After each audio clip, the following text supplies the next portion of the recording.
Guys, good morning. Welcome back to my YouTube channel. This is Otobuison.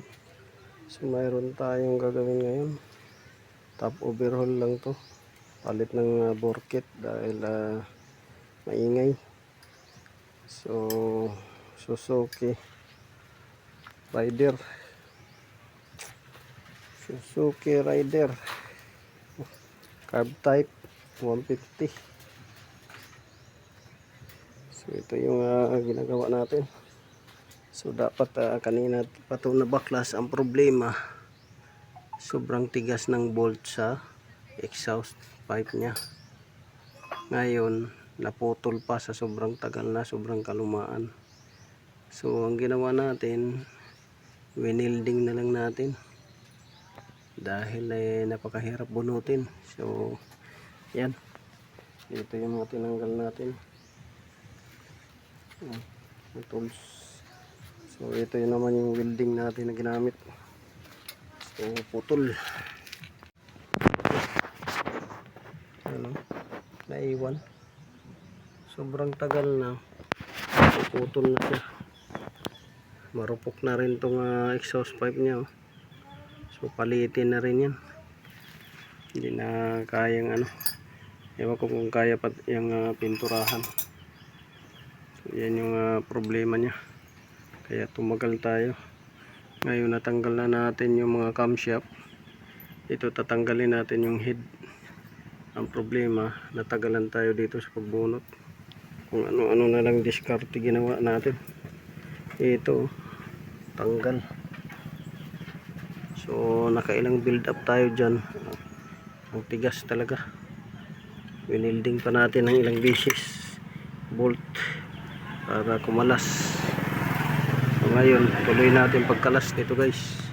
So ngayon ito maingay dito sa makina. Dito okay na, wala na mag-anong ingay sa taas.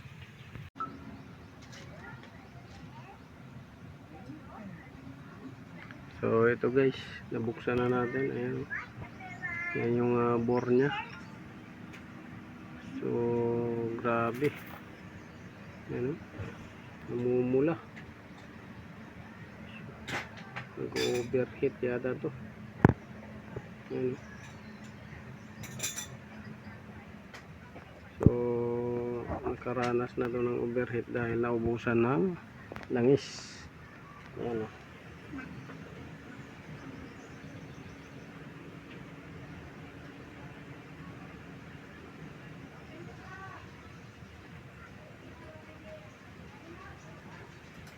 So yan yung itsura nya. So nag-overheat ito dati dahil naubusan ng langis. So tanggalin natin itong nya, bore kit nya. Check natin kung mayroon bang clearance.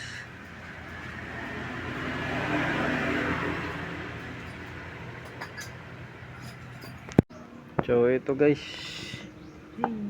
atin ang nabuksan. So ito nga, may mild kuha na siya, burn. May mild burn na siya. Binuksan na natin yung bore, nagkaroon na ng mild burn kasi naubusan na to ng langis 2 beses. So may burn na siya sa wall nya, sa bore. So yan. Tapos dito yung piston nya, guys, ay hindi naman siya sunog dito, pero yung compression oil ring nya nag-stack up yung oil ring nya. Tapos may clearance din sa piston pin, oh. May clearance sa piston pin tsaka crankshaft. Yan, oh. Ang laki ng clearance sa crankshaft. Yan, oh. Yan, oh. Crankshaft yan, crankshaft bearing. Yan, oh. Ang laki. crankshaft bearing clearance. Yan, no? Ang laki. Tapos dito sa piston pin may clearance din. So ang in-order lang natin itong bore kit, pero ito nga yung hinala natin na baka hanggang sa ilalim, ito ang laki na ng clearance. So kailangan ibaba natin makina at orderan or palitan ng bearing. Laki ng clearance na.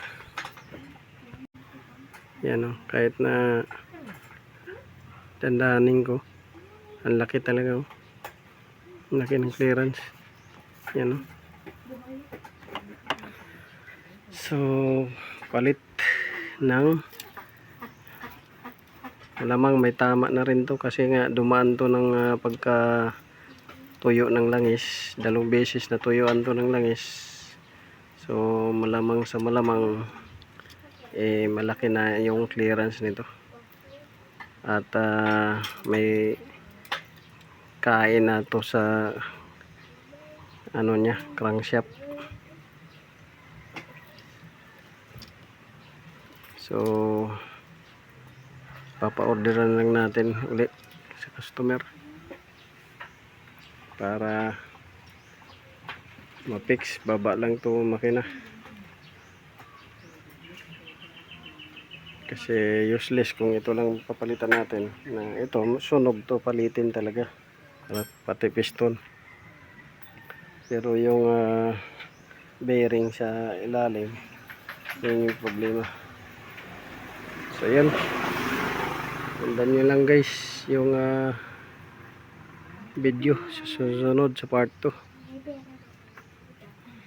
So ang issue nito, malagatak siya. Pawala-wala yung lagatak niya. So in-adjust natin valvula dati, nawala. Tapos yung in-adjust natin yung compression release, nawala rin. Pero ito bumabalik siya, pero dito na sa ilalim. So sumasabay siguro yung sa taas pati ilalim. Oh, hello guys. Nga tayo din nag-rescue ng clutch master. Okay, ayaw pumasok ng cambio. No itaod na siya sa mauna yung gipuli. Pa-bleeding na rin tayo. Kita mo yung tanking. Yan. Reservoir dito ang lagayan. Tapos tingin mo lang dyan. Tapos na lang. Bleeding tayo sa ilalim.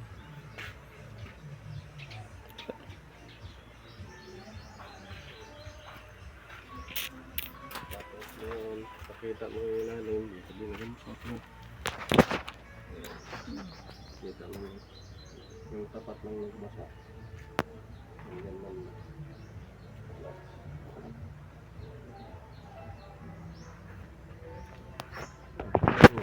Ito guys, ano pumasok ng cambio. Palit clutch master.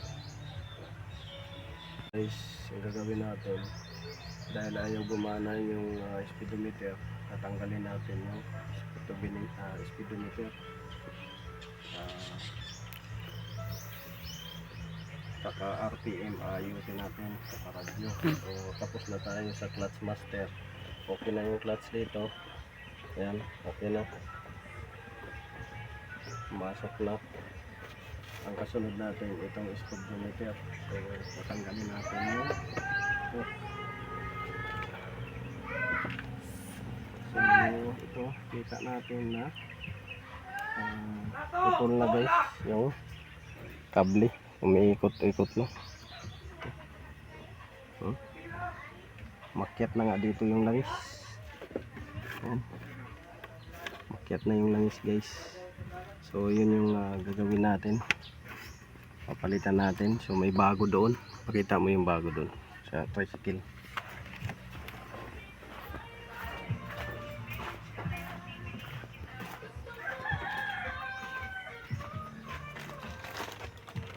Morning ipuli.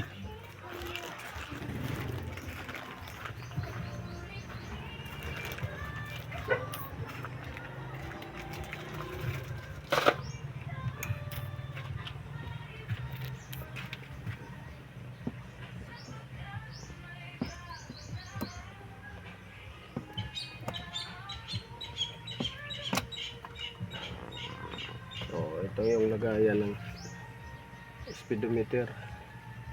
Yan, speedometer yan. So ngayon tutusukin natin yan kung gumagana yung speedometer.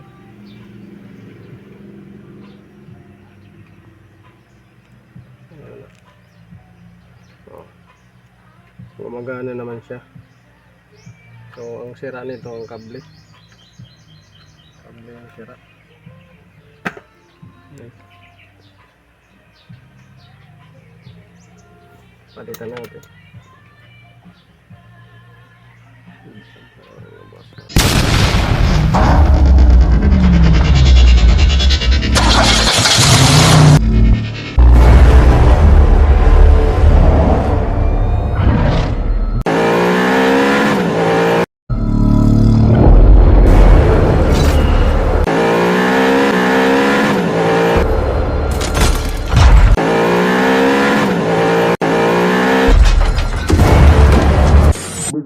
Make